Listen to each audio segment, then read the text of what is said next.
tip, better get the cooking. I am not paying you for all this lipping. Sapphire diamonds, yeah, they bluey. Put them around your neck, you look chewy. Blow 10 grand, please excuse me. Bless me real good, I need a hero cookie. I'm a tipper, I'm a big tipper. I'm a tipper, yeah, I'm a big tipper. I'm a tipper, I'm a big tipper. I'm a tipper, yeah, I'm a big tipper. Put up, or shut up. Put up, or shut up. I'm a tipper, yeah, I'm a big tipper. I'm a tipper, I'm a big tipper. They say the rap game dead, I object, that's a low blow. Taking copycatting off each other, that's a no-no. Keep the shit original, or just not even no show. I'm a big tipper, when I spend it, I'ma flip ya. So girl, drop it really low, show them how we for the flow. Candy, yam, and stick and ball, feed me and give me more. Haters gon' hate when they see us running state to state. The way that we be tipping, man, up this on some other shit. Down on this dude, what you mean, that's another chick. Coming in, going out on some other shit. Try to rip us off, best believe it, that's a no-go. Never trust nobody, even family, that's a no-no. I'm a tipper, I'm a big tipper. I'm a tipper, yeah, I'm a big tipper. I'm a tipper, I'm a big tipper. I'm a tipper, yeah, I'm a big tipper. Welcome to the powervoices.com. It's a comedy hour live, and it's Anna Marie. I got here from out there. If you didn't see me in traffic. I saw you in traffic in your car. That's crazy. And my guest, Stevie D. I'm sorry, I kept calling you by the long version of your name. Well, I may have outstanding warrants, so I prefer you just use D. Yeah, just D. This is the first time I'm actually meeting you in the flesh. In the flesh. I am a DM stalker. The stalker of Instagram. When I hit comedians up, I'm so delighted you're here. Well, thanks for having me. A lot of people think I have this long relationship with comedians before they come on my show because, like, you talk like you know them, and I'm like, it's just my nature. I was like, yeah, Kris Jenner, I'll come on your show, no problem. I want you all to know he wrote a book, and I'm so jealous because that's my next adventure, is writing a book. It's easy. It's easy. No, come on, somebody had to. No, it's a pain in the ass. It is a pain in the ass because you really got to. Well, first of all, you're a comedian. So you're used to writing. You got to keep that muscle working. Like what inspired my book was I had a little bump in the road. You know, it's a buzzkill, but a little cancer. But, you know, being a twisted comedian, as soon as I got cancer, I'm like, cool, now I get to write a book.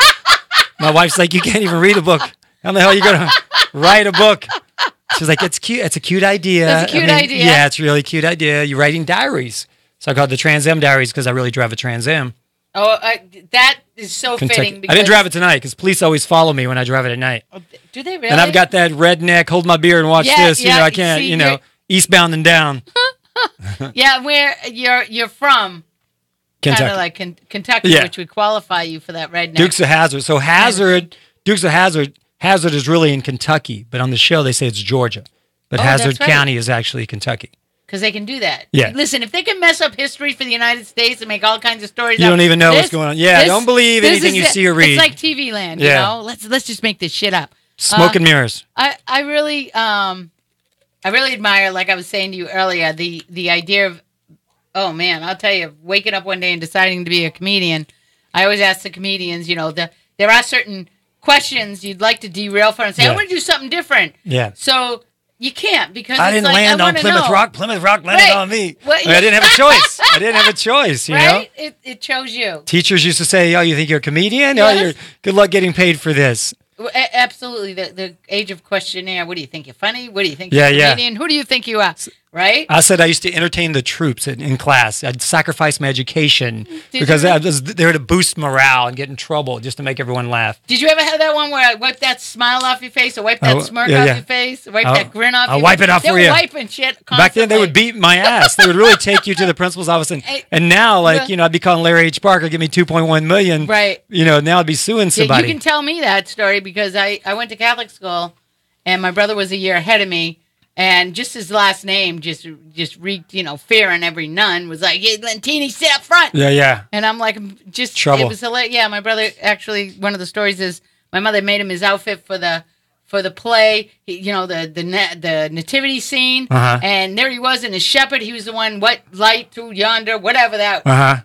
And instead, he did the curly shuffle across the stage. You did? Mother said, and then mooned the audience? Beat his ass. He did? Yeah. She goes, I beat his ass. He wasn't allowed to watch the Three Stooges because they were so, I grew up with that. And then, yeah, right? I don't know any young guy that didn't embrace the comedy of the That's violence. It was the violent comedy. Right, and guess what? It was the Tom and Jerry, is the ones they can't show now because it's not politically correct, or Wile E. Coyote, because, coyotes may actually drop an anvil on a roadrunner's head. That could really happen. So yeah, and I wondered where some of those cartoons just disappeared too. Yeah.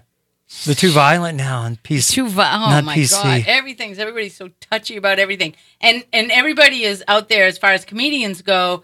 Like, I've talked to a few comedians about where they've had to defend their show and say this is comedy. Yeah, where people have gotten actually touchy feely in the audience at a comedy show. Yeah, so you paid money to come and hear the shit that's not politically correct. If you want to hear nicey nice, or if you want to hear the news. Pick your team, but you're going to hear what they spoon feed you. But if you come, a comedian's job is to be an equal opportunity offender. If I haven't offended you, just be patient. I haven't gotten to you yet. But I'm going to also make fun of myself. So it's just jokes. I remember. It's absurdity. I remember seeing, and I've talked about this, but that makes sense. George Carlin had said about this era of comedy, because his last show, and it was in Fort Myers, Florida. I saw the show prior. He did a bit about the taking off of the hat at the national anthem, and hats, big hats, bishops wearing, and they booed him. And he got up and said, "Fuck you. Good. This is comedy. Are you shitting me?" And walked off the stage. Yeah, don't apologize. Right? I mean, we're talking about, first of all, if you go to see George Carlin, that makes no sense to me. When was he ever anything other than the brilliant deliverer of the truth? Yeah. Of the world in which we live. In a way that was just undeniably, hello, the 7 words you can't say and all that. TV. Well, it's great. I heard Norm Macdonald in an interview saying he was doing a college campus and that they all got up and walked out on him. He's like, you knew what you were getting. You knew what you're getting when you walked in to sit down. Did you not look at any of my YouTube? Did you not see me on Saturday Night Live? What the hell do you expect? Okay, so we're going to Mr. Rogers? That whole thing, I was sitting with a comedian, one of my brothers, the comedians, and talking about, the idea of Roseanne saying what she said, and it was really interesting what he said. And he's a black performing comedian, and I said, I don't agree with anything she said. I think it was horrific, okay? But it works both ways. Yeah. That's censorship. Yeah. And it was immediate. It wasn't, and it could happen to a black comedian. Or, I knew a particular comedian, I won't mention, I saw on CNN criticizing her, and he also was guilty of, when he had his own sitcom, yelling at the producer and calling him a faggot on set. Yeah, okay. And so he was criticizing Roseanne, which I'm not defending Roseanne or anybody, but, don't take things out of context. Just let people be an asshole if they're going to be an asshole. Right, but, and if her ratings would have showed... We have freedom of speech, Right. Don't watch her show. There's a lot of insulting shit on both sides. I would have liked to have seen where the audience would have gone. I would have liked to have had a little more faith in the human, people of doing, yes, we think that's wrong. But what I'm seeing out there's racism like I have, and I've been around, and I have never experienced this level of racism. It's like we really stirred it up. Do you feel like it's worse out here than it is in Boston? In Boston? No, Boston is pretty racist. Really? In fact, I had Dan and Green on the show, and he said he experienced one of the most horrific. Did he? And I knew exactly the skating rink he was talking about, and I was like, "Oh, he's get down on some roller skates," and I wouldn't even go there. But there's this thing where, I'll go to comment on something. That's right, I'm used to abuse. I have children. I'll go to comment on something, and do you find yourself politically engaged, or do you just go, "Yeah, I'm good"? I try not to. It's such a buzzkill to be at a party or be somewhere.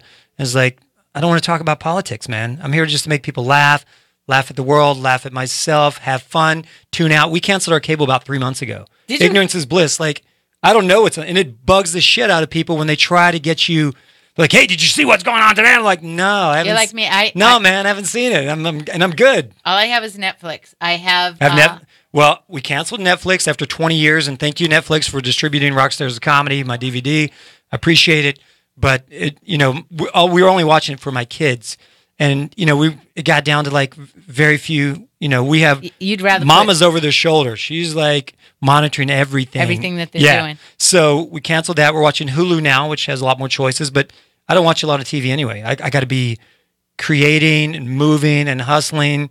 I'm not going to sit down. That's such an extreme discipline. I can't stop. I don't think, I can say enough that people don't really understand just how much goes into being a comedian. And it's a nonstop hustle. Like you just, I was in the gym yesterday and you're like, hey, you had a cancellation tomorrow. I'm supposed to see you in September, but do you want to come tomorrow? And I'm like, yeah. So I'm posting shit and you're like, right on. I'm like, yeah, let's get down. I'm professional. That's how we get down. Yeah, and the idea too is like I'm constantly hustling for comedians. Like if I go to your show, I like to post pictures with your permission. Like I don't post, and women are real fussy about that. Not the ones about Speedo I just gave you. Please don't post that one. I signed that for you. But it's like that's how you have to work your social media. You have to be able, and also to get people, like I'm always saying, support. You're all bitching. Nobody can you support, and yet you all are so into yourselves that you're not exchanging that one. Until that kind of like goes by the wayside, I really think you can't get famous based on your friends in LA. You got to be able to have this huge reach outside of LA because that's where your audience inevitably is going to be. Yeah, that's why people are hiring like branding people and all that stuff now. Really, I got to write this shit down. Oh, it's crazy. It's nuts. Like if you see a celebrity, say, hey, I love this, Crystal Geyser water. She's getting paid $10,000 if she tweets a picture. Like, I know one particular celebrity who gets paid like $30,000 a weekend to post something to mention a product 3 times over a course of, Friday through Sunday. And do you know that is probably cheaper than if the company had They offer me $5, not, Yeah. Please don't mention my product, please. Sales go down when they see you drinking it. Well, I have to wonder about that. Is like, what is marketable? A lot of people don't realize. As I was saying to you, recently divorced, and actually did a freedom research. Everybody's like freedom, and I'm like, what the fuck? But I actually did some research on it. Do you know this is the era of the largest amount, percentage-wise, of middle double-digit marriages, 30 years plus, that are dissolved. So that means it's a 30-year mark. I've got 25 to 30. Okay, is it's huge. People coming out into the I am single field, and it's hilarious because if you have to really understand things about demographics and branding. I have a huge audience I haven't even tapped into, is women that I would like to just reach out to and say, you don't die after 50. Yeah. I have women who are like... How would you know? They're like, yeah, right. They're like, well, what about your financial security? Ain't going with me. I can't imagine, even on the back end of my life, right? Even if, you must do that where you have this vision of how your life wants to go. Well, what if it all just tomorrow, as you know, you got that C word. So you got to live life. Right? Every day. Did that change your perspective a little bit? It did. I was always like a hustler. I don't sleep well. I'm always like got 15 projects in my head. But when that happened, I'm like, okay, now every day really counts. Every day really doesn't matter how healthy you think you are. I mean, I've been into fitness for 30 years. I eat organically. I work out. My dad died at 40, so I'm always like, in the back of my mind, like, shit, I might not have much time. So running that race. Yeah, running that race. So I wake up every day with a goal and kicking. I don't like to waste time. My mother-in-law said, Steve, I never see you sit down. Why don't you sit down on the couch? And I'm like, because I'll think of 10 things I should be doing if I sit my ass down. But having cancer makes you just appreciate things a little bit more, be a little bit nicer to people. You don't know everyone's story, Not that I'm still not an asshole sometimes, but people deserve it. Damn, that redneck They cut you off in traffic like the guy did to you today. Oh my God, that was hilarious while I was filming that. And that's the kind of people that should get cancer. People that cut people off, right? Well, I actually had one half of my thyroid removed, right? And the guy goes, "Don't worry, if you have cancer, it's the best place for you to get cancer. And I go, I always thought the guy down the street was the best place for me to have cancer. Any place besides this place. Like, I've got good news. Never. Cancer it's good cancer. Good, it's good cancer. You got the good cancer. Who says that? Yeah. It's very slow. Congratulations on the good cancer. Right? I'm so good. I even have good cancer. Lucky me. But you have this thing where you're allowed, like you said, you turn that into like, I can write, I can do something where, I actually went on GoDaddy and bought the domain name Disaster to Laughter. And it's really hard for me to put the O's in there because I'd write Disaster to Laughter. Someone watch it when that expires. Sell it back to her for $10,000. The whole idea. But it was just because all that means, like, I have that as the art of comedy. Uh-huh. And it is. Yeah. Because like we were just talking about. Yes. And like I said, that simplifies it and yet it clarifies it really well. And to have that being like, telling your story and getting up on stage, like I really started to take notice of. And I just want to say, if you're, like there was this really fat girl. Uh-huh. And of course she's doing all fat jokes. Mm-hmm. But they're so tragic. Yeah. But is she happy? Like when she comes off the stage. There was that, she comes off pissed. Yeah, exactly. And there's a fine line on how you have the delivery. Mm-hmm.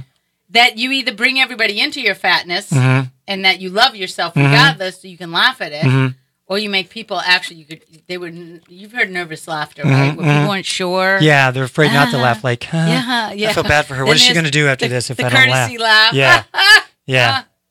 Yeah. Geez, we should. And their arms across. Wouldn't that make a good skit?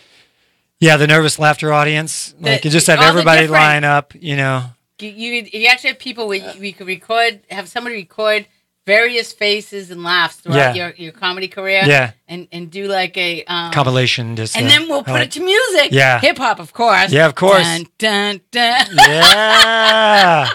Some old school.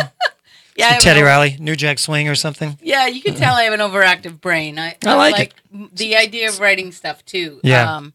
When you start with an idea, do you bounce it off like your wife and say, "Hey, what do you think of this?" Or no, I used to get in trouble because I would have an idea and I'd go on stage and I'd be at the Comedy Store somewhere and she would come and she'd be in the audience and sometimes I can't stop my mouth. My daughter's like that. There's no filter. Right. Whatever's in her brain comes out of her mouth in 2 seconds. I'm like, between here and here, just take 2 seconds. Pause. 2 seconds. But I would just blurt shit out on stage and people would be cracking up and I'd see her get up and walk. I'm like, in trouble. Dial it back a little bit. I wanted to interview wives of comedians based on what you're saying. Oh, that'd be a good idea. What is it like? Let's have a little bit of a perspective of bringing in the wives. Well, I just had lunch with a friend of mine the other day, and we go way back, like 15, 20 years of comedy, and he's a teacher now. And he said he jumped back in the game last year and said his wife's like, you can't be up there telling jokes about this guy goes to the bathroom, you're going to try to bang his girlfriend. It's like, you're married. You have 2 kids. No one's buying that shit anymore. Right. You have to, it's like, be honest with yourself. That is probably, they all have told me, do you. Just, nobody can do you. Yeah. I'm like an odd fish in LA. I'm white trash. I really do drive a Trans Am. I've got the fullet. I call it the fullet, the feathered mullet. And I'm still rocking. I'm still the same hillbilly. Yeah. Did you get up at Rummy's? How long ago? Have you ever done that room? Small little room. There was the what you just said. I'm like, did I see him? No, but so out here, people you're either going to try to, when I moved out, 902 was going on. I had 2 earrings, and even though I enjoy hip hop and I did hip hop video, I was always still the white trash hillbilly. So in '93, when I started in comedy, you have to learn to find your voice, your point of view. So mine was always like, like we were talking about earlier, Rich Pryor said the best comedy comes from pain. And I grew up poor on food stamps and, white trash. And that's why we were talking about prejudice. I find it more prejudice out here than I did in Kentucky because I say poor is not prejudice. We're all poor. We're all, we're going to get along if we're all poor, But so out here, people make fun of you for being different instead of, just own it, I just pull up to the comedy clubs with the T-tops off and I jump out of the, don't open the door, fucker. Trans Am, I'm jumping out. Off. Yeah. And that's something that uniquely owned by you. And one of the comedians commented on that. I said, how do you protect your material? And he said, well, you hear it out there, but there's certain things that you're going to hear. Can do me. Yeah, I used to go on stage at the Laugh Factory and like be Joel Coy after me or someone like that would do Michael Jackson jokes. And I love Michael Jackson. I love to dance. So I do a whole thing and we'd have to say, are you doing your Michael Jackson? And he's like, you do the, you know, and even though we didn't copy each other word for word, there was still like if two comics go up back to back, like, hey, who likes Michael Jackson out there, you know? Right. So it's just stage crazy. Yeah, it's like, wait, did he just steal, even though we didn't, it's just, if you're doing observational humor, you're going to hit on the same subjects. So you can do that, but you also have to hone it in and make it more personal than that. I like that, observational humor. Mm-hmm. So there are categories of which there's political humor. Mm-hmm. There's that's a new observational is when you like take a life situation that I was at the store the other day, that kind of thing. Is that observational? That's observational. I like pop culture. I like music. Like we were talking about the E-Clip shows. I used to do those where they, you know, we'd be bagging on, you know, Whoop, There It Is, or all the 90s. And then they bring in comics. We talk about the 90s. Whoop, There It Is. The Power Rangers. That's the gayest show ever on television. You know, we're the Go Power Rangers. I know a friend of mine was a Power Ranger. Well, you can probably kick my ass. I'll take that back. For 3 years. Uh-huh. And it was just, he's like, what an awesome way to make a living, you know. Yeah. I go, running around in leotards. I don't know about that. Who hasn't done that? You right? know? Right? The 80s. And then I met the guy who played Barney. Uh-huh. And he's now a tantrum masseuse, David Joyner. Oh, is he? His name, okay. Yeah. And he was Barney? He was Barney, and he was like, well, he said to me, oh, you might have recognized me. I was probably in your house when your kids were growing. I'm like, dude, you're a little short black man. I'm sure I would have noticed you in my house. Uh-huh. What do you even say? That doesn't even make sense. Yeah. And then he goes, and I was purple. And of course, Barney was so huge when my kids were little. Uh-huh. Oh my God, the famous babysitter when you had to leave the room was Barney. Yeah. And then I find out he's a tantrum masseuse now, and I go, wait. Barney. He goes, no, I know. You're gonna think it's about sex. I know you. You know me, right? Yeah. He goes, it's not about sex. So then I looked at him, I go, so you lied, right? So I love you, you love me was a lie too, because tantrum masseuse is all about sex. Uh-huh. Are you serious right now, Barney? I swear to God, if you try and hump my leg, we're done. Okay. Don't touch my tail, Barney. I remember with my 3-year-old nephew, I used to corrupt him and say, I love you, you love me. Are you down with OPP with a knick-knack pin? I changed all the words. Yeah. Well, there was the other thing too. Like I went to what I've noticed about the comedy clubs is there's different crowds that kind of like congregate at different comedy venues, obviously. And I also noticed open mic nights. Did you ever experience the politics of an open mic night? I'm paying to get in the bucket and you're pulling all your friends out. Now, you want to have my friends only bucket night. Yeah. You pay for the bucket. Yeah. But if I have to go What's to the bucket bar, night? What is that? In other words, they pull the name out of a bucket. And you just go up whenever they pull your name? Remember they probably didn't have that back in your day. I did coffee houses and strip joints and passing places all the time with my kids and say, did you see that building over there that right now is a massage parlor? Yeah. Daddy told jokes in there at one time. Yeah. Really? Yeah. Oh, yeah. So many shady places. We used to try to hit like 3 places a night. And LA's just so spread out. Just for stage time. You know, you go to one place in Venice, and then you're going to Hollywood, and then you're going to Jumbo's Clown Room, a strip bar, whatever, where people didn't come to see a stripper. So you have to work even harder and get your chops up. Or you're in a pool hall where, you know, they still got the sports on. And you're like, hey, don't watch the Lakers right now. I've got some funny jokes. How did you, and you never, one of the keys is you never take it personal. You never, they're saying like you got the thick skin you got to have is, play into a room and nobody's listening to you. You got to roll with it. If 2 people listen and you get a reaction of those 2 people, then, you know, you got to leave there going, all right, I was composed. I stuck to my guns and, you know, I had a good time. And I have fun. Just have fun. And working out a joke. That was the other thing, watching a comedian change and master and redo. One of the guys said there was a comedian that used to come in and his first mistake when he first started doing this, he kept playing to the comedians. Mm-hmm. So he was always doing different stuff. He didn't want them at the open mics to say, you know, have that feeling they'd heard it, didn't want to bore them. So he never put together a set. And they said that once he learned that you're not there for the other comedians. Mm. You're there to You're only there for the other comedians if it's a late night and everybody's tired and they want to laugh at you bombing or something. Then you go off script and you just start ripping into each other. Oh, that's got to be, nobody can bust chops, you know, like men can. Okay. I mean, women comedians have said it's a little bit harder, to the expectation of being funny and having your own voice. And the other thing is I noticed how many, like I have a woman that's does very well with comedy. She's kind of taken me under her wing, and she was like, don't save any sex stuff to the end of the joke. Don't open up with dick jokes. Don't be just you're above that. Don't blow your load. Yeah, right? Have a cigarette. Don't blow your load right on the job, right? Yeah, do a little foreplay with the audience. Yeah, play around with them. That's so funny. Yeah, right? Audience foreplay 101. Yeah, so I was like watching, there was certain acts where one girl was talking about incest porn she was watching, and I'm like, how are you going to make this funny? And you could tell, like, she was going for every shock value. When you thought it was disgusting, she got even more, like, raunchy and disgusting. And my mind goes, will that really work in a club format? I mean, do you limit yourself as a comedian, male or female? Because I know there's lots of different venues. You guys actually have clean comedy you have to do, correct? It depends if it's industry night, and it depends on who you're trying to impress.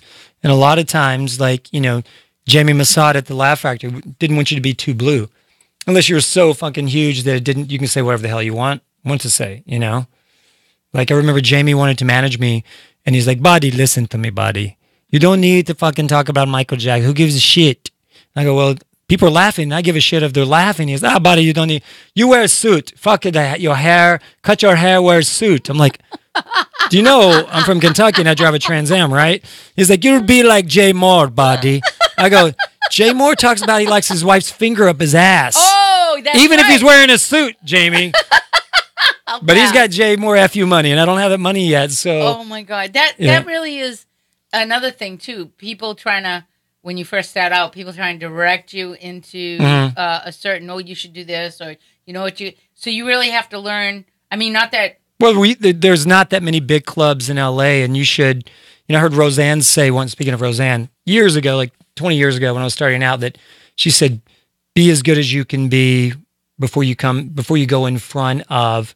There's only a few major clubs, in LA. So you got the Improv, the Comedy Store, the Laugh Factory. You got a few others now. Ha Ha's great. Love You Jack and North Hollywood. But before you get in front of these people, because first impression's everything, make sure you got a tight 5 or 10 minutes and as clean as possible. You don't have to be squeaky clean, but you can say, shit, fuck, whatever. But just know could be someone from the TV industry. Now it's a whole new game with people you don't have to kiss ass for the Tonight Show bookers anymore. Yeah, that's right. Yeah. So and that could go a few different ways. They were very, because I'm one of the comedians that was on the show said that they were told, stay away from this. You can't talk about that. I mean, there's a lot of rules when you're on network TV that comedians, you have to be ready for that and versed in that, because you could just be skipped entirely if you're not up to it and ready for that. I had a friend that did Tonight Show, and if you'd done the Tonight Show in the 80s or the 70s, the next day your phone's blowing up. You're getting offers, you're getting holding deals, everyone's kissing your ass. He said his phone didn't ring the next day. It's like irrelevant. Like, doesn't matter anymore. Doesn't matter. That's where blow up on YouTube, Yes. Social media. Right. And you've got people, my daughter, I have a 10-year-old son and an 8-year-old daughter. They don't watch television anymore. They watch YouTube videos. My daughter watches these little families that have millions of followers, and they're doing like little slime challenges. Oh, I've seen them. Yeah. That my friends did Jelly Bean? Yeah, they're doing challenges and taste tests with their blindfolds on. God. It's like they don't give a shit about network television anymore. So with that being said, one of the things I've had a few of the Instagram biggies come on, actually Big Ja, and talking with them about, hey, one of the comedians, I said, hey, about being in a set. But what their content is exclusively that content. In other words, to rearrange what they're doing. And then he's like, why don't you, they're all like, you write it. And then we'll be in yours. And my friend's like, market yourself, because if you can get into their videos, their followers are automatically going to be, and I'm like, this is a game. This is the new world in which we live. It's a whole new world. So to be able to translate what I think is funny into an Instagram video and then, see how it blows up. I mean, in all honesty, I know at my age, I ain't gonna be shaking or twerking and doing any of that stuff. But there should. There is a certain comedy that goes with being my age. You can floss and be dabbing on the haters and you've no idea how. I'm picking up my kids' lingo now. I'm like, let me teach you the Running Man. They're like, Dad, let me teach you how to floss. Oh, now wait, what's that mean? The floss is. Oh, that one. Can anybody see that at home? Yeah, that was not pretty. They said that. I just threw my hip out. Break it down. Yeah, man. yeah. That's do you know Greg Brenhart? Yeah. He just got a hip replacement. Did he really? Yeah, he did. And he's like, I saw him today walking around. He has a walker to help him, but he's like, I had this a week ago. I go, isn't it freaking amazing how they just zip you in, titanium hip, zip you out. Ceramic and titanium now. Yeah, he's like, you walk out of there. It's like mind-blowing. Yeah. As to what they can do. I'm like, don't get your knees done, though. I hear they haven't really caught up with that. It's still a bitch. Yeah, all those years of moonwalking is going to catch up to me soon, I think. Yeah. Right. So how long have you been able to do comedy as like your living? I did comedy for 15, 16 years, and then I pulled back a little bit after the book came out, did a book tour, and I got into production. Rockstars of Comedy came out, and then I started like producing, creating unscripted reality content, and now I'm getting back into stand-up. I just finished another book that took 3 years, just because I took my time. I kept editing it myself, and every time I'd go through the book again, I'm like, well, give me a month. Let me just breeze through these chapters. And I kept fluffing it. I'd say I'm the fluffer to my own, It's like, oh, it needs to be, let this one last a little bit. Yeah, but let this one marinate a little bit. Because I didn't want, I want every chapter, like this one has a story. It has a common thread, which was the cancer, but it's not a bum-out cancer book. It's a book about a hell-raising hillbilly that came to California, got some celebrity stories in there. It's got some funny hell-raising stories. The common thread is just cancer. Every couple of chapters we check in or whatever. And so it took me about 18 months. The goal was 1 year for this one, from diagnosis, surgery, into 1 year. Your 1 year mark in cancer is like really important. So I'm like, well, let me go through all this shit, go back in my life, some backstory. And then I was working on a couple of TV deals, and one looked like it was about to happen. So I'm like, oh, that's going to be the final chapter. Bam. Like, you thought I was down, but I rose like the phoenix on the hood of my Trans Am from the ashes. The ashes. Right. It is the phoenix on the Trans Am. So that was the phoenix. So right. I rose from the ashes. And then, so we had a deal with CMT, and we started shooting. And so I'm like, oh, shit. At the 1 year mark, all right, I'll just stretch it a little bit. It can be 13 months. And TV, is hurry up and wait. And the deal ended up falling through. We had a show that was going to be the lead-in to Dog the Bounty Hunter on CMT. Oh, wow. And it ended up not happening. Which is so... It didn't happen. That's a lot. And I'm house hunting, Yeah, you're ready. I'm like, I'm about 10 Trans Ams, Rush. one in every color. So I'm like, oh, screw it. So this book took about 18 months. And then the new one, the Hillbillies, the Chronicles of a Hollywood Hillbilly, the new one, it took about 3 years because it's not chronological, you can spin the wheel and it's just an essay of funny shit that's happened to me in my life. So I just took more time. I had like 40 something stories, and then I cut it down to 20 something chapters. One man show? Maybe. I would love a one man show, like PowerPoint. I've done a lot of speaking for this book on book tours and public speaking, and I like the thought of I like to mix in comedy with my life story.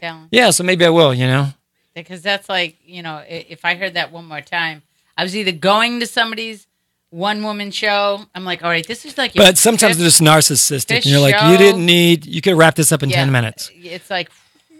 This could have been a strong, tight 10-minute comedy routine. Yeah, it's really You stretched it into an hour show. You're creeping into my dreams. Yeah, your life has begun. Fucking, I'm seeing too much of your life. Yeah. But take it to therapy. The woman said to me, I was talking to about the idea of one-woman show. I said, everyone in LA has a story. Mm-hmm.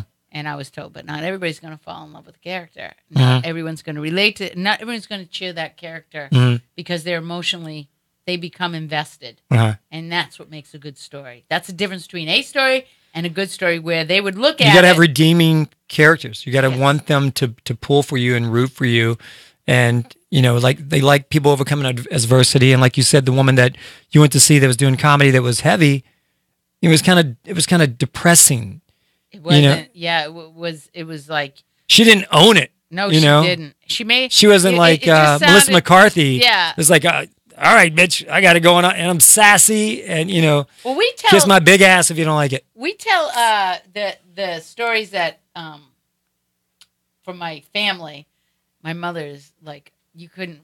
That woman has given me more material, and of course, I joke and say I can't tell any jokes about my mother until she dies because she kicked my ass. Yeah. And growing up with that, I was born in Miles City, Montana, so I guess I'm kind of from redneck background. Okay, yeah. And my mom met my dad, he was in the Air Force, and took us to Boston. And when I was, I think, 2, I ended up in Boston. And your first word was "ka." Yeah, my first word was "ka." Well, that's funny because my girl was like, you could teach, because she teaches English up in Canada, okay? And she's like, we could do a school, and you teach English to the Spanish kids in California, and do it. And I said, wait. I just had the vision. Hey, man, do you want to see my guy? Yeah. I said, they don't talk right. Trust me. Yeah. Nobody's going to know what they're saying anyways. Yeah. In fact, that has become an ongoing thing, that if I talk too fast, one lady I says, I'm looking at the menu, I go, is everything a la carte? She goes, I'm sorry, what? I said, on the menu. She's like, yes. I go, is everything a la carte? And she goes, I'm sorry. I don't know what you're saying. Yeah. And I'm like, I'm trying. Man. I'm even reading your lips, and I still have no idea what you're saying. I can't grasp that. Yeah. And, that's one of my ideas to put something together with, is that, like I've asked people at Target, I need a cot. Now, you need what? Do you have any cots? Just this. So, like, I usually explain to people, throw one on there, because that's where it is. And yet, if you listen to people from England, we're New England. They don't pronounce it as. British people don't. Yeah. Well, I say I speak hillbilly Ebonics. Hillbilly Ebonics. So I came back from, my wife and I were hiking one day. We came home and we saw some coyotes. Okay. Coyotes. So I'm telling our neighbor, I'm like, she goes, you see any wildlife? I said, yeah, we saw some coyotes. She goes, coyote? What's a coyote? I go, coyote. I go, it's like wolf. And she goes, wolf? What's a... And my wife just laughed. She's like, oh, my God, let me translate. Well, there's so much of that where some of the accents, when have a heavier accent from where you're from. My aunt's from Biloxi, Mississippi. And that, oh, my goodness. I worked in retail in Boston. We had every walk of life because of the colleges. And we had to take diversity training. And, that was one of the things in learning, they go, you might think you're funny. If you're waiting on somebody from the South, you're not funny. They don't appreciate humor. You are here to serve. They don't appreciate humor. They were like, basically a wealthy Southern woman that I waited on. Maybe the country club set. Well, yeah. But most people I grew up with are funny. All my uncles are funny as hell. Yeah, that's the white trash thing. Yeah, the white trash side. I'd blend with that. My Uncle Ricky I do a whole chapter in this book, and I have a chapter, and he's the happiest person in life. Never had a job. He says he works, but no one has any proof. And he's like, blaze on! He's always stoned. Goddamn, Steve, blaze on! You see Jay Leno out there, you tell some bitch I said, blaze on! I'll be sure and tell Jay Leno you said, blaze on. I did a project with Tommy Chong. I'm like, Tommy, when I was 7 years old, my Uncle Ricky's like 6 years older than me. And I grew up like a single mom, so I'd be always hanging out with Uncle Ricky. I'd be driving the car and he'd be smoking a joint. I'd be like 10 years old. And I was like, dude, I can't reach the clutch. And he's like, if you can't find it, grind it. And I'm like, trying to shift the gears. But he was supposed to take me to like the Jungle Book, and he would take me to Cheech and Chong movies. Oh my God. Yeah. I grew up with those. Yeah. So I did a project, and Tommy Chong was in my project. And I said, Tommy, please, you sign a picture from Uncle Ricky and just write Ricky, blaze on.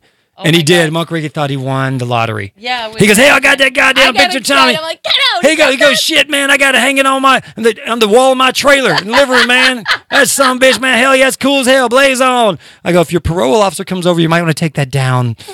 But I told him, I said, marijuana now is legal. It's recreational in California now. And he didn't even understand. He goes, hell, man, it's been recreational since I was 14. Blaze on. Blaze on. I like that. But that careful. Go get that domain name. Put it on a shirt. You'd be surprised. Blaze on. I mean, blaze on. Damn it, someone's doing that right now. He's doing that. Yeah, I had a guy Tori on the show. We were talking about. He said his mother. He said, yeah, you're not. I know why Joe's so arrogant. He gets it from you. And his mother said, oh, I'm not arrogant. I'm spiritually bold. And I said it to him. Oh, you should own that. Put it on a shirt. He goes, somebody's probably doing that right spiritually now. Bold. Yeah, spiritually I said bold. humbly cocky to my son yesterday. I've seen it on his shirt now. I like that. So, all right? Yeah. I go, well, I'm that's humble. The other thing. I'm humble, but I'm also cocky. I'm also, you know, I talk a lot of shit, but I try to back it up. Humbly. Yeah. There's a certain amount of like, now that's the other side of the coin is merchandising that you also have to have a grip on if you're in, you know, to make money in this era of YouTube and what have you, where they all wear their shirts. Yeah. And everybody has their own little saying. Everyone's got the gear. When I did Rockstars of Comedy, at first, it was like this badass artist, graphics artist in Nashville, did a lot of the country stars, did my logo.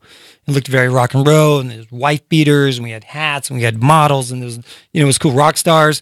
MySpace was huge at the time, and I was doing a red carpet once. I was working for a network, and I was interviewing. Tom was on the red carpet, and he was wearing my hat. Never met the guy before. I'm like, dude, that's my fucking hat. And I didn't even know what it meant. It just said ROC, whatever. I go, dude, that's, you know, promote my shit. Come here, Tom. Yeah, why you're I got him in a headlock. Yeah, no kidding. Put me in your top 8. But I was talking to, I know the manager of Jay-Z, and I said, dude, when then Rockaware came out and all that, you know, I said, I thought Jay-Z was going to come after me, even though I wasn't promoting the ROC. So we ended up changing the logo to an R, then a star to look badass, and a C, like Rockstars of Comedy. And he just looked at me like, no, I don't think you were on Jay-Z's radar. You're good. You're good. Yeah, he's not going to backlog that and it's go, not like it's not like you're you owe me $200, Stevie D. Yeah. The only, you wanted something small is, I used to paint denim jackets, and I did a the custom. Yeah. Oh, you got to make me one. They're big money. Oh yeah. And for you have a layaway kids, plan, right?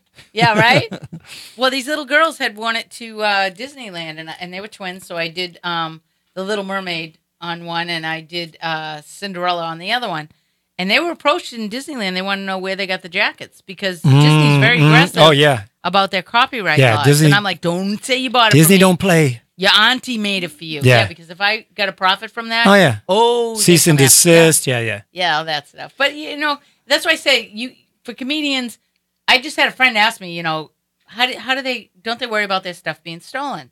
I said, some of them have said there's no way you can protect yourself. Some of them said they've heard their recycled jokes, but there's a lot of, you don't know, maybe, somebody heard something or a play on words, but they said nobody's you. When you deliver it, it is you. Mm-hmm. Has that ever been where you thought you've heard something? Definitely. I've definitely heard something. Back in the day, I used to do something about a gym in West Hollywood. I didn't know what West Hollywood was, and I moved here from Kentucky. In Kentucky, we wear cut-off jean shorts, also known as Daisy Dukes. And then we're like, and I'd wear like work boots to really look butch, and I joined this gym in West Hollywood called the Sports Connection. And I signed my 2-year contract, and I go in the first day, and they're playing techno, and oh yeah. And I said, hey, cool, everyone's got shorts like me in here. Let's party, guys. What's going on? So I do this. I was doing this whole thing about the, and then you hear a lot of comics make the same years later. You hear the techno, and we were just watching the show the other day on Nickelodeon, and the kid comes in, he goes, it's like it's like a universal. Stole my shit. My son's like, what? I was like, I had I was working at Daisy. I was twerking it back in the 90s.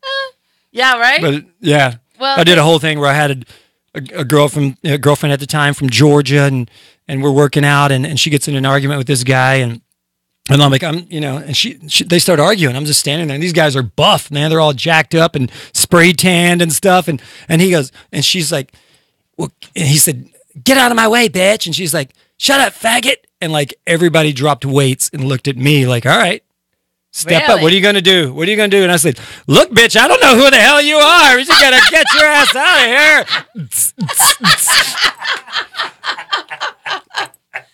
Yeah, those real life. Yeah, Run for cover. Do you have his clip? I don't even know what I sent. What did I send?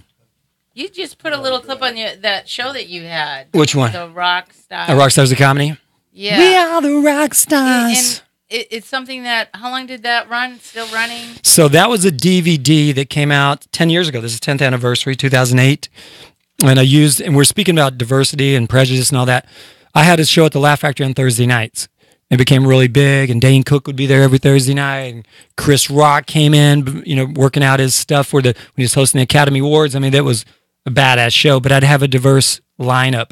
And one thing I didn't like is Taco Tuesdays, Chocolate Sundays, everything was segregated. Like, this is Latino night, and this is Black night, and this is what. And I go, funny is funny, man.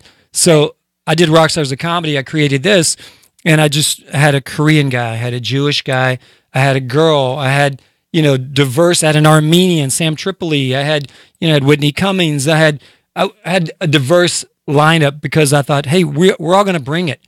And I want comics with swagger, like a rock star, and fuck it. It's not the days of, oh, woe is me, and I can't get a date. It's like, no, we think we're fucking cool. I wanted to be a rock star. I used to practice my hair flip every day. I didn't know how to actually have talent, So I became a comedian. But so we did this, and from that, I got my first television co-production deal based on the DVD, and then it became a project where I signed Tommy Lee to step into my, even though I said, it's not like the Rocky script, the famous story of Sylvester Stallone wrote Rocky, and he wouldn't let anybody else star in it but himself. So he turned down a lot of offers. I'm like, shit, give me an executive producing credit. And Tommy, so I had a wish list of a couple of rock stars with the energy of like a kid, and one was Sebastian Bach, who now I'm friends with. So we may revamp it. It's 10-year anniversary, so I think it may be time again. And what is a clip that? Yeah, I would love. This made you just the trailer. I think I sent you two. One has jokes in it. One has like one-liners, and one is just a music thing. So I'm not sure which one this is. I think it's the trailer. All right. Just throw it up there. I don't know who that dude is right there. The Keith Partridge haircut right there with the fullet. Oh my God. A little bit shares at me. Woo! Like a little share.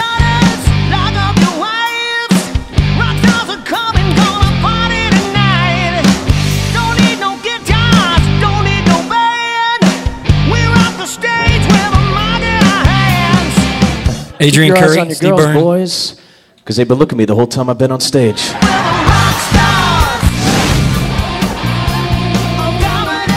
I'm only famous because I get fucking naked and Peter Brady sticks me the shaft every night, So she was married to Christopher Knight, Peter Brady.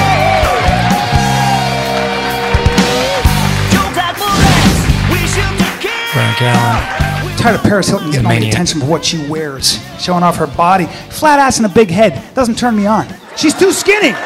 Trying to have sex with a girl that skinny is like trying to take a nap in a wooden chair. Well, I hate to tell you, the only people calling women who sleep around sluts are women. But you gotta find your heroes in weird places. Like I found mine in the strip bar in Vegas. When I turned my head and I saw who I believe is the first and only handicapped wheelchair stripper, the magic was in the pole room.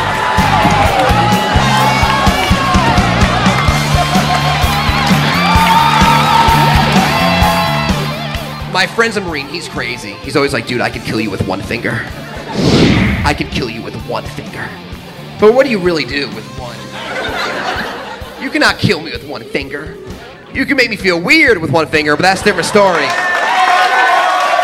Because moms are the best. I love moms. Fuck dads. Does somebody even have one anymore? Grandmas are great too. Like my grandmother would defend me for. If I took a shit, she would defend me. My grandfather would be like, "Oh my God, it stinks in here." God bless him. God bless him. Okay? God bless him. That means he's eating. This is all natural. This is how God intended me to be. It'd be an insult to walk in the gym. Thanks, God. I'll take over from here. No. God wants me to have the body of a 12-year-old Vietnamese girl, and that's fine. That's. Stars, that little fucking Mark Anthony, that little cricket. I need to know. Married J-Lo. I'm like, I need to know how you're getting all that fine ass, you little cricket. She's gonna sit on him with that big ass on the couch and lose him like the remote control. Would just be like, poof, Mark.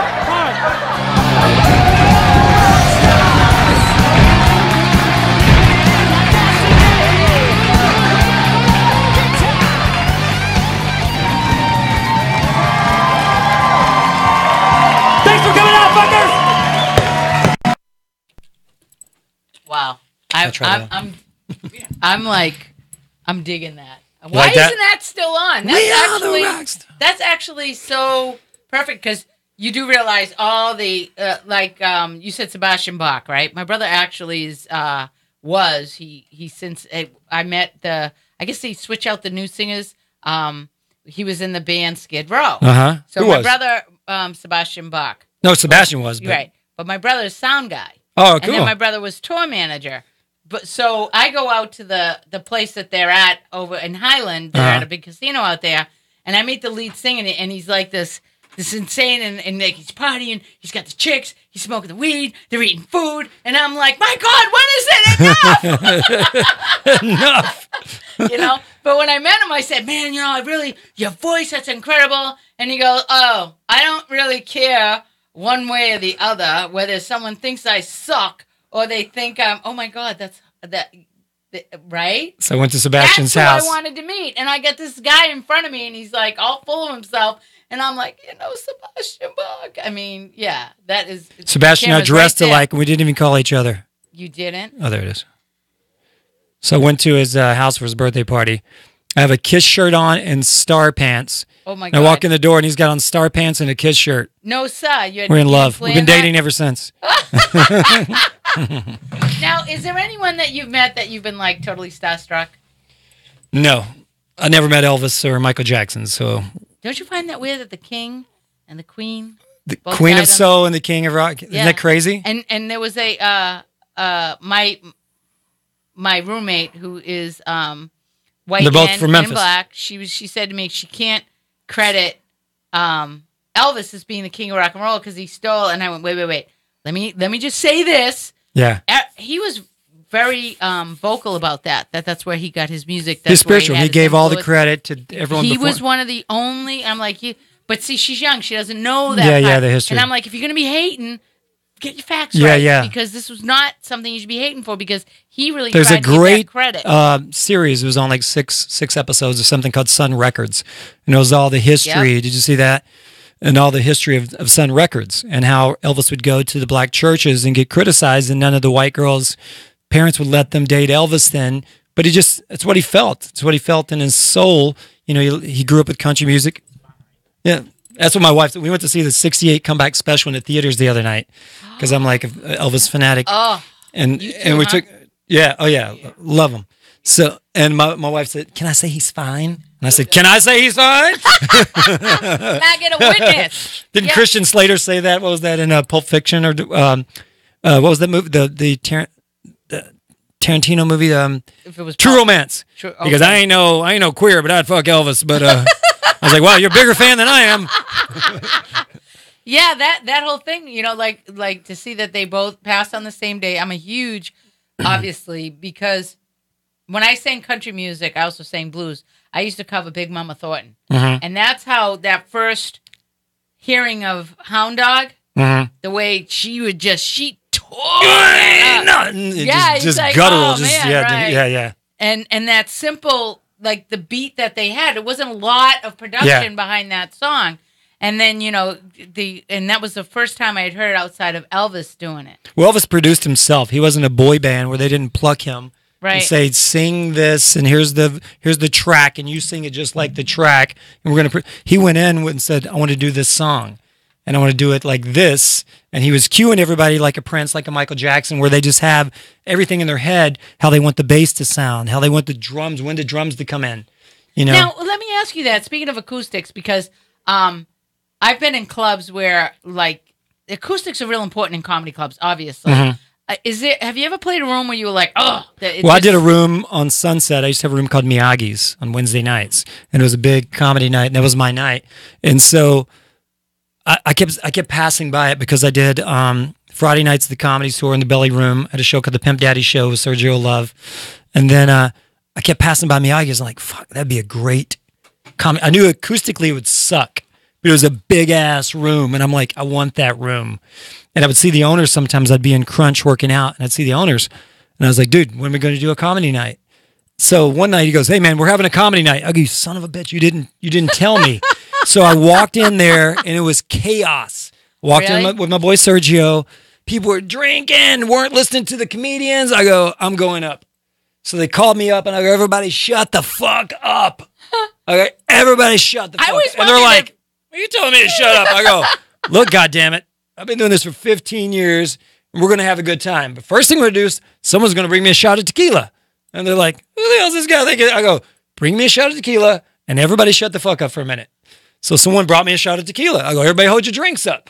Now we're going to have a good time tonight, right? So you're going to see some funny motherfuckers. And these people worked a lot of years to come here. And if you don't like it, take your ass downstairs. This is the 3rd level. You got 2 other levels to be an asshole. And the owner's like, oh my God, what he's done. But then everybody's like, all right. And then I said, okay, let's tell some fucking jokes now. I didn't blow dry my hair for nothing. Let's party, bitches. Let's get it on. So after I did that, I came off stage and the owner goes, how'd you do that? I go, fucking, this is not set up for a comedy room. Right. I go, first of all, dim the goddamn lights. Turn all the chairs facing the stage. I go, so after that night, I took over the comedy night. Did you I really? had it for 2 years, yeah.